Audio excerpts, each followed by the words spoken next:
क्या आपने कभी अपनी जिंदगी में एक ऐसा पॉइंट फेस किया है जहां आपको लगा हो कि बस अब और नहीं होगा? जहां आपको लगने लगा हो कि आप कितनी भी मेहनत कर लो, किस्मत आपके खिलाफ ही खड़ी है। जब आप सुबह उठते हो और आईने में खुद को देखकर लगता है कि यार, मैं कितना बड़ा फेलियर हूं। अगर आपने कभी भी एक सेकंड के लिए भी ऐसा फील किया है, तो ये वीडियो आज आपकी जिंदगी बदलने वाली है। मैं आपसे प्रॉमिस करता हूं, आज जो कहानी मैं आपको सुनाने जा रहा हूं, वो आपके अंदर एक ऐसी आग लगा देगी जो आपको कभी रुकने नहीं देगी। ये कहानी सिर्फ एक इंसान की नहीं है, ये कहानी उस हर सपने की है जो टूटा है, उस हर कोशिश की है जो नाकाम हुई है, और उस हर जिद की है जिसने हार मानने से इनकार कर दिया। इस वीडियो को बीच में छोड़ने की गलती मत करना, क्योंकि इस कहानी के आखिरी हिस्से में एक ऐसा राज छुपा है, जो शायद वही जवाब है जिसे आप पिछले कई सालों से ढूंढ रहे हो। तो बिना किसी देरी के शुरू करते हैं। दोस्तों, ये कहानी है आर्यन की। आर्यन एक बिल्कुल आम सा लड़का था, बिल्कुल हमारी और आपकी तरह। एक मिडिल क्लास फैमिली से बिलोंग करता था जहां सपने देखने पर तो कोई टैक्स नहीं था, लेकिन उन सपनों को पूरा करने के लिए जेब में पैसे भी नहीं होते थे। आर्यन के पिताजी एक छोटी सी प्राइवेट कंपनी में क्लर्क थे और उसकी मां एक हाउसवाइफ। बचपन से ही आर्यन ने अपने घर में पैसों की तंगी देखी थी। उसने देखा था कि कैसे महीने के आखिर में उसके पिताजी को अपने दोस्तों से उधार लेना पड़ता था ताकि घर का खर्चा चल सके। आर्यन ने उसी दिन ये तय कर लिया था कि बड़ा होकर वो कुछ ऐसा करेगा कि उसके परिवार को कभी भी प्राइस टैग देखकर चीजें ना खरीदनी पड़े। कॉलेज पूरा करने के बाद आर्यन के दोस्तों ने सेफली जॉब्स ज्वाइन कर लीं। कोई किसी आईटी कंपनी में चला गया, कोई बैंक की तैयारी में लग गया। आर्यन के घर वाले भी यही चाहते थे कि वो एक सिक्योर जॉब पकड़ ले। एक दिन शाम को आर्यन के पिताजी उसके पास आए और बोले, बेटा, शर्मा जी की कंपनी में एक वैकेंसी है, मैं बात करूं? 25,000 की नौकरी है, शुरुआत के लिए ठीक रहेगी। लेकिन आर्यन की आंखों में तो कोई और ही आग जल रही थी। उसने अपने पिताजी की तरफ देखा और बहुत पोलाइटली कहा, पापा, मैं नौकरी नहीं करूंगा। मैं अपना खुद का बिजनेस करूंगा, एक स्टार्टअप बनाऊंगा। घर में जैसे सन्नाटा छा गया। मिडिल क्लास फैमिलीज में बिजनेस शब्द किसी जुए या खतरे से कम नहीं माना जाता। उसके पिताजी नाराज हुए। मां ने समझाया, लेकिन आर्यन जिद्दी था। उसने दिन रात एक करके एक टेक स्टार्टअप का आइडिया बनाया। उसने अपने दोस्तों से उधार लिया, अपने बचे हुए कॉलेज के पॉकेट मनी को लगाया, और एक छोटा सा ऑफिस रेंट पर ले लिया।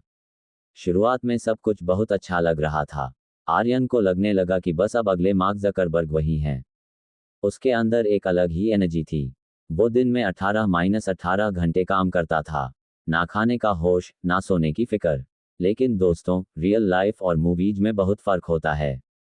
मूवीज में हीरो मेहनत करता है और एक गाने के अंदर वो अमीर बन जाता है। लेकिन रियल लाइफ में जब आप मेहनत करते हो तो सबसे पहले आपको मिलते हैं सेटबैक्स, यानी कि फेलियर्स। एक साल बीत गया। आर्यन का प्रोडक्ट मार्केट में लॉन्च तो हुआ, लेकिन किसी ने उसे खरीदा नहीं।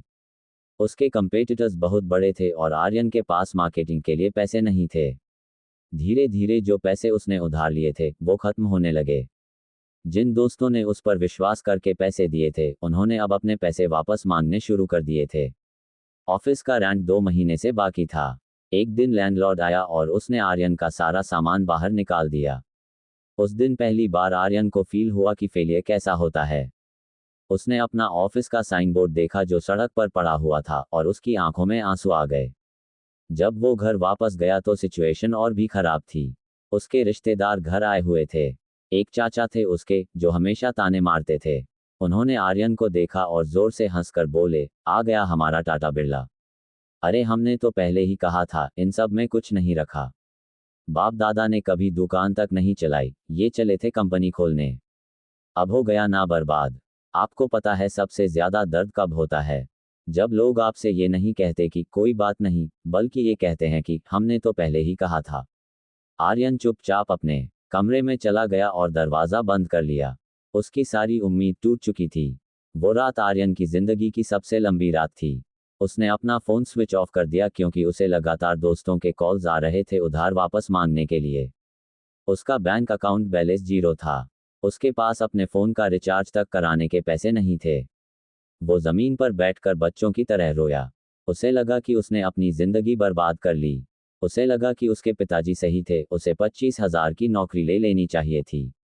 उस रात आर्यन डिप्रेशन के उस डीप पिट में गिर गया जहां से वापस आना लगभग नामुमकिन लगता है। अगले 1 महीने तक आर्यन घर से बाहर नहीं निकला। उसने किसी से बात करना बंद कर दिया। उसके आंखों के नीचे काले घेरे पड़ गए थे। उसका वजन कम हो गया था। उसके पिताजी को उस पर गुस्सा कम और तरस ज्यादा आ रहा था। पर वो समझ नहीं पा रहे थे कि आर्यन को इस अंधेरे से बाहर कैसे निकालें। फिर एक दिन कुछ ऐसा हुआ जिसने सब कुछ बदल दिया। दोस्तों, यहाँ ध्यान से सुनना, क्योंकि ये मोमेंट आर्यन की कहानी का टर्निंग पॉइंट है और शायद आपकी जिंदगी का भी हो सकता है। एक शाम को आर्यन यूं ही अपने घर के नज़दीक एक पार्क में जाकर बैठ गया। वहाँ एक पुरानी सी बेंच थी। वो बेंच पर बैठा अकेले मिट्टी को घूर रहा था। उसके दिमाग में वही पुरानी बातें घूम रही थीं। मैं लूज़र हूँ, मुझसे कुछ नहीं होगा। तभी उसने देखा कि उसके पैरों के पास एक छोटी सी चींटी एक अनाज का दाना उठाकर एक दीवार पर चढ़ने की कोशिश कर रही है। दाना उस चींटी के वजन से कई गुना बड़ा था। चींटी थोड़ा ऊपर चढ़ी और दाना गिर गया। चींटी भी गिर गई। आर्यन उसे देखता रहा। चींटी ने वापस दाना उठाया, फिर चढ़ी, फिर गिरी। आर्यन को एक अजीब सा कनेक्शन फील होने लगा उस चींटी के साथ। उसे लगा जैसे वो चींटी वही है जो ऊपर जाना तो चाहता है पर बार बार गिर जाता है। चींटी ने लगभग 20 बार ट्राई किया और 20 बार वो गिरी। आर्यन के दिमाग में आया कि अब ये चींटी हार मान लेगी और किसी और रास्ते चली जाएगी। लेकिन 21वीं बार उस चींटी ने एक अलग एंगल से चढ़ना शुरू किया, दाना उठाया और इस बार बिना गिरे वो दीवार के पार चली गई। आर्यन उस बेंच पर फ्रीज सा हो गया। एक छोटी सी चींटी जिसके पास ना दिमाग है, ना कोई मोटिवेशन सुनने की जरूरत, ना कोई फैमिली प्रेशर। वो एक चींटी हार नहीं मान रही, और मैं जिसके पास एक पूरी जिंदगी है, दिमाग है, सेहत है। मैं सिर्फ एक फेलियर पर हार मान कर बैठ गया। आर्यन के अंदर जैसे कोई अलार्म बज उठा। उसे एक पल में समझ आ गया कि सक्सेस का मतलब ये नहीं होता कि आप कभी गिरो ही नहीं। सक्सेस का मतलब ये होता है कि आप जितनी बार गिरो उससे एक बार ज्यादा उठ जाओ। उसने रियलाइज किया कि उसकी पहली कंपनी फेल इसलिए नहीं हुई थी क्योंकि वो नाकाबिल था।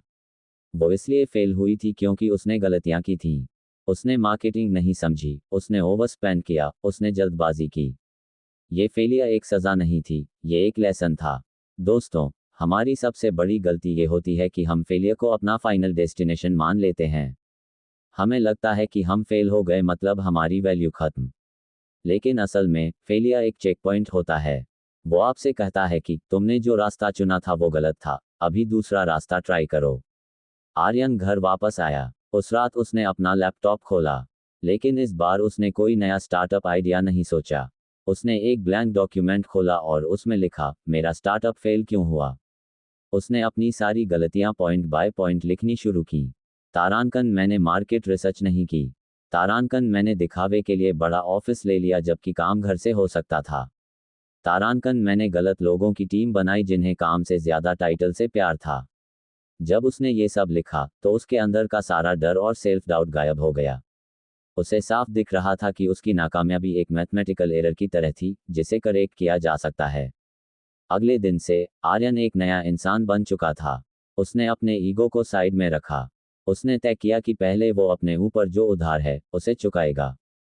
उसने एक छोटी सी कॉल सेंटर में रात की शिफ्ट ज्वाइन कर ली। उस चाचा ने जब सुना कि आर्यन कॉल सेंटर में काम कर रहा है तो उन्होंने फिर मजाक उड़ाया, देखा, कंपनी बनाने चला था, अब लोगों को फोन घुमाता फिर रहा है। पर इस बार आर्यन को फर्क नहीं पड़ा। वो रात भर ड्यूटी करता और दिन में बचे हुए टाइम में नए स्किल्स सीखता। Coding, digital marketing, sales. उसने अपनी नींद कम कर दी थी। वो सिर्फ 4 घंटे सोता था। 1 साल तक उसने यही रूटीन फॉलो किया। उसकी पिछली कंपनी के जो भी उधार थे उसने एक एक रुपया सबका वापस लौटा दिया। जिस दिन उसने अपने आखिरी दोस्त का उधार चुकाया उस दिन उसने चैन की सांस ली। अब वो जीरो पर था, माइनस में नहीं। और दोस्तों, जीरो पर आना भी कभी कभी एक बहुत बड़ी जीत होती है। अब उसके पास एक्सपीरियंस था, पैसे की अहमियत की समझ थी और सबसे बड़ी बात उसके पास पेशेंस था।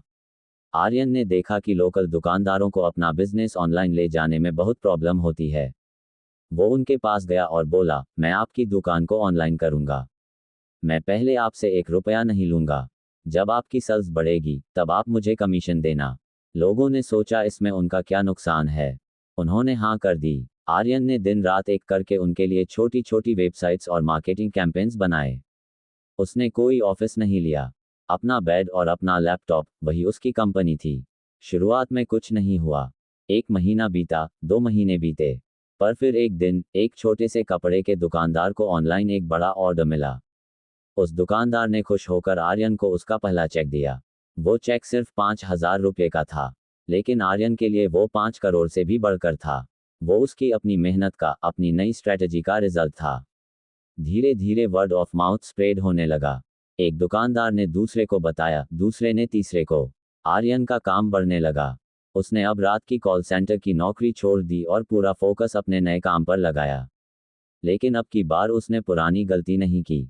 उसने पैसे नहीं उड़ाए। जब उसके पास इतना काम हो गया कि वो अकेला नहीं संभाल पा रहा था, तब जाकर उसने एक छोटे से गैराज जैसी जगह रेंट की और 2 फ्रेशर लड़कों को हायर किया। मेहनत और डिसिप्लिन रंग ला रही थी। 1 साल के अंदर आर्यन की एजेंसी शहर की सबसे वेल नोन एजेंसी बन गई। पैसे आने लगे थे, घर के हालात सुधर रहे थे। पिताजी अब छाती चौड़ी करके लोगों को बताते थे कि मेरा बेटा क्या काम करता है। लेकिन कहानी यहाँ खत्म नहीं होती दोस्तों। जिंदगी आपका टेस्ट एक बार नहीं लेती। वो आपको तब तक टेस्ट करती है जब तक आप पत्थर की तरह मजबूत ना बन जाओ।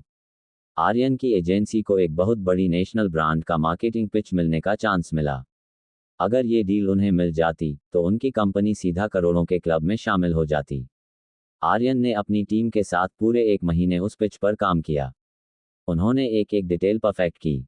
जब प्रेजेंटेशन का दिन आया तो आर्यन और उसकी टीम उस बड़ी कंपनी के ऑफिस पहुंचे। बोर्डरूम में 10-12 लोग सूट बूट पहनकर बैठे थे। आर्यन ने अपनी प्रेजेंटेशन शुरू की। वो बहुत कॉन्फिडेंट था। उसका आइडिया वाकई में ब्रिलियंट था।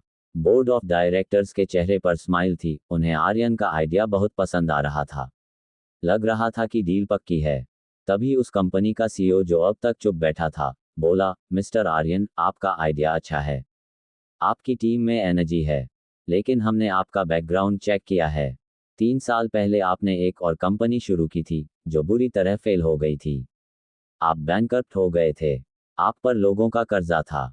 हम आपसे डील करके इतना बड़ा रिस्क कैसे ले सकते हैं? एक फेल्ड एंटरप्रेन्योर पर हम अपना करोड़ों का बजट कैसे ट्रस्ट करें? बोर्डरूम में सन्नाटा छा गया। आर्यन की टीम का दिल बैठ गया। वो जानते थे कि आर्यन के पास्ट फेलियर की वजह से आज उनकी सारी मेहनत पानी में मिलने वाली है। सीईओ के इस सवाल ने आर्यन को उसी ताने की याद दिला दी जो उसके चाचा ने उस पर मारा था। लेकिन इस बार आर्यन चुपचाप वापस आने वाला लड़का नहीं था। वो अपनी जगह पर खड़ा रहा। उसने सीईओ की आंखों में आंखें डाली और बहुत आराम से, लेकिन एक डीप कॉन्फिडेंस के साथ बोला, सर, आप बिल्कुल सही कह रहे हैं। मैं पिछली बार फेल हुआ था। मैं बुरी तरह फेल हुआ था। और उसी फेलियर की वजह से आज आपको मुझे ये डील देनी चाहिए। बोर्ड मेंबर्स हैरान हो गए। सीईओ ने पूछा, ऐसा क्यों? आर्यन ने कहा, क्योंकि सर, इस रूम में बैठे बाकी जितने भी लोग आपसे पिच करने आते हैं, वो सिर्फ जीतना जानते हैं। उन्हें सिर्फ तब काम करना आता है जब सब कुछ अच्छा चल रहा हो। लेकिन जब चीजें बिगड़ती हैं, जब क्राइसिस आता है, तब उनके हाथ पैर फूल जाते हैं। लेकिन मैंने फेलियर देखा है। मैंने जीरो से शुरू करके माइनस में जाकर दोबारा जीरो बनने का सफर देखा है। मुझे पता है कि जब सब कुछ आपके खिलाफ हो, तब सरवाइव कैसे करना है। मेरी पिछली कंपनी फेल इसलिए हुई क्योंकि मैंने गलतियां की, लेकिन मैं आज यहाँ खड़ा हूँ। इसका मतलब यह है कि मैंने उन गलतियों को ठीक किया है। एक नए और कभी फेल ना हुए इंसान से ज्यादा सेफ बेट वो इंसान होता है जो फेल होकर भी खड़ा हो, क्योंकि वो अपनी पुरानी गलतियां कभी नहीं दोहराता। बोर्डरूम में पिन ड्रॉप साइलेंस था। किसी ने उम्मीद नहीं की थी कि कोई अपने फेलियर को अपना सबसे बड़ा स्ट्रेंथ बनाकर पेश करेगा। सीईओ ने कुछ सेकंड आर्यन को देखा, फिर अपना हाथ आगे बढ़ाया और बोला, यू आर राइट। आप सही हैं। हम एक ऐसे इंसान को अपना पैसा देना पसंद करेंगे जिसे पता है कि गिरने के बाद उठना कैसे है। Deal is yours. डील आपकी हुई। दोस्तों, उस दिन आर्यन ने सिर्फ एक बिजनेस डील नहीं जीती थी। उस दिन उसने अपनी जिंदगी जीत ली थी। उसने उस दाग को धो दिया था जो दुनिया उसके फेलियर पर लगाना चाहती थी। जब वो अपने छोटे से ऑफिस में वापस आया, उसने अपनी माँ को फोन किया और बस इतना कहा, माँ, हमने कर दिखाया। आज आर्यन एक सक्सेसफुल मिलियनेयर है। उसकी कंपनी कई देशों में काम कर रही है। जिन लोगों ने उस पर ताने मारे थे, आज वही लोग अपने बच्चों को आर्यन का एग्जाम्पल देते हैं। वो चाचा जी जो उसे ताने मारते थे, आज कहते हैं, हम तो पहले ही जानते थे हमारा लड़का एक दिन कमाल करेगा। ये दुनिया ऐसी ही है दोस्तों। आपके हारने पर सबसे पहले यही गालियां देगी और आपके जीतने पर सबसे पहले आकर यही आपकी तारीफ करेगी। अब इस कहानी से बाहर आइए, मेरे और आपके बीच बात करते हैं। आप अभी इस वीडियो को देख रहे हैं, शायद आप अपने कमरे में अकेले बैठे हैं, या शायद ट्रैवल कर रहे हैं। आपके दिमाग में भी कोई ना कोई लड़ाई चल रही है। शायद आप किसी एग्जाम की तैयारी कर रहे हैं और 2 साल से क्लियर नहीं हो रहा। शायद आप कोई बिजनेस कर रहे हैं और उसमें ग्रोथ नहीं मिल रही। शायद आप एक रिलेशनशिप में टूट चुके हैं। आपको लग रहा है कि दुनिया तेजी से आगे बढ़ रही है और आप अकेले पीछे छूट गए हैं। आपको लग रहा है कि फेलियर के दाग के साथ आप आगे नहीं बढ़ सकते। लेकिन आर्यन की कहानी याद रखना, फेलियर आपका एंड नहीं है। फेलियर एक कोमा है, फुल स्टॉप नहीं। जिंदगी का सेंटेंस अभी खत्म नहीं हुआ है। आप तब तक नहीं हारते जब तक आप खुद दिमाग में मान ना लो कि आप हार गए हो। लोग आपके बारे में क्या सोचते हैं ये मैटर नहीं करता। आप खुद आईने में देखकर अपने बारे में क्या सोचते हो वो मैटर करता है। दोस्तों, लोहे को जितना ज्यादा आग में तपाया जाता है वो उतना ही मजबूत हथियार बनता है। अगर आज आपकी जिंदगी में प्रॉब्लम है, स्ट्रगल है, लोग आपको नीचा दिखा रहे हैं, तो समझ लीजिए ऊपर वाला आपको तपन दे रहा है। वो आपको एक ऐसी तलवार बना रहा है जो किसी भी जंग को जीत सके। आपको रोना आता है, रो लीजिए। कमरे का दरवाजा बंद कीजिए और जी भर के रो लीजिए। अपना सारा फ्रस्ट्रेशन, सारा दुख आंसुओं में निकाल दीजिए। लेकिन अगले दिन सुबह जब आप उस कमरे से बाहर निकलेंगे तो एक अलग इंसान बनकर निकलना। एक ऐसा इंसान जिसके अंदर आग हो, जिसके अंदर कुछ कर गुजरने का जुनून हो। दुनिया का कोई भी मोटिवेशनल स्पीकर, कोई भी वीडियो आपको तब तक सक्सेसफुल नहीं बना सकती जब तक आप खुद अंदर से डिसीजन ना ले लो। आज इसी वक्त इस वीडियो को देखते हुए आपको एक फैसला लेना होगा। फैसला ये कि चाहे कितनी भी बार गिरूंगा, मैं हर बार उठूंगा। चाहे पूरी दुनिया मेरे खिलाफ हो जाए, मैं खुद का साथ कभी नहीं छोड़ूंगा। आपके अंदर वो स्पार्क है, वो चिंगारी है जो एक दिन पूरा जंगल जला सकती है। बस उस चिंगारी को दबे मत रहने दो। अपने फियर्स को फेस करो। जो काम करने से डर लगता है वही काम करो। मेहनत करने से मत घबराओ। रात को जब बाकी दुनिया सो रही हो तो आप जगकर अपना एम्पायर बनाओ। एक दिन आएगा जब आपकी सक्सेस इतना शोर मचाएगी कि उन लोगों के कान फट जाएंगे जिन्होंने आपसे कहा था कि तुमसे नहीं होगा। तुमसे होगा, सिर्फ और सिर्फ तुमसे ही होगा। अपनी लिमिट्स को पुश करो। याद रखो, जो इजीली मिल जाता है वो ज्यादा दिन टिकता नहीं, और जो ज्यादा दिन टिकता है वो इजीली नहीं मिलता। इसलिए टाइम लग रहा है तो लगने दो। प्रोसेस पर विश्वास रखो। अपने कर्म करते जाओ और फल की चिंता मत करो। आपका वक्त भी आएगा, और जब वो वक्त आएगा तो वो सबका हिसाब बराबर कर देगा। उठो, अपने आलस को फेंक दो। अपने फोन में ऐसी फालतू चीजें स्क्रॉल करना बंद करो जो आपका दिमाग खराब कर रही हैं। अपनी एनर्जी को चैनलाइज करो अपने गोल्स की तरफ। जिंदगी एक ही मिली है दोस्त, इसको ऐसे ही कॉमन बनकर मत गुजार देना। कुछ ऐसा करके जाना कि तुम्हारे जाने के बाद भी लोग तुम्हारा नाम याद रखें। एक लेगेसी छोड़कर जानी है। तो क्या आप तैयार हो? क्या आप तैयार हो उस फेलियर की आग में जलकर सोना बनने के लिए? अगर हाँ, तो मुझे नीचे कमेंट्स में लिखकर बताओ, I will never give up. मैं चाहता हूं कि कमेंट सेक्शन में एक एनर्जी दिखे। मुझे हर उस योद्धा का कमेंट चाहिए जो आज से अपनी कहानी खुद लिखने वाला है। जाओ और दुनिया को दिखा दो कि तुम क्या चीज हो। दोस्तों, अगर इस कहानी ने, इस वीडियो ने आपके अंदर एक छोटी सी भी आग लगाई है, तो इस वीडियो को अपने हर उस दोस्त के साथ शेयर करना जो अपनी जिंदगी में स्ट्रगल कर रहा है। शायद आपका एक शेयर किसी की जिंदगी बचा ले, किसी को हार मानने से रोक ले। इस चैनल को सब्सक्राइब करके इस परिवार का हिस्सा बनिए, क्योंकि मैं ऐसी ही आग लगाने वाली, असली जिंदगी से जुड़ी बातें आपके लिए लाता रहूंगा। वीडियो को लाइक जरूर करना ताकि YouTube इस वीडियो को और भी जरूरतमंद लोगों तक पहुंचाए। मेरा नाम है बंदर बाबा और मैं हमेशा यही मानता हूं कि जब तक जिंदा हो तब तक कोशिश जारी रहनी चाहिए। अपना ख्याल रखिए, मेहनत करते रहिए और कभी हार मत मानिए। मिलते हैं अगली वीडियो में एक नई आग, एक नए जुनून के साथ। तब तक के लिए जय हिंद, वंदे मातरम।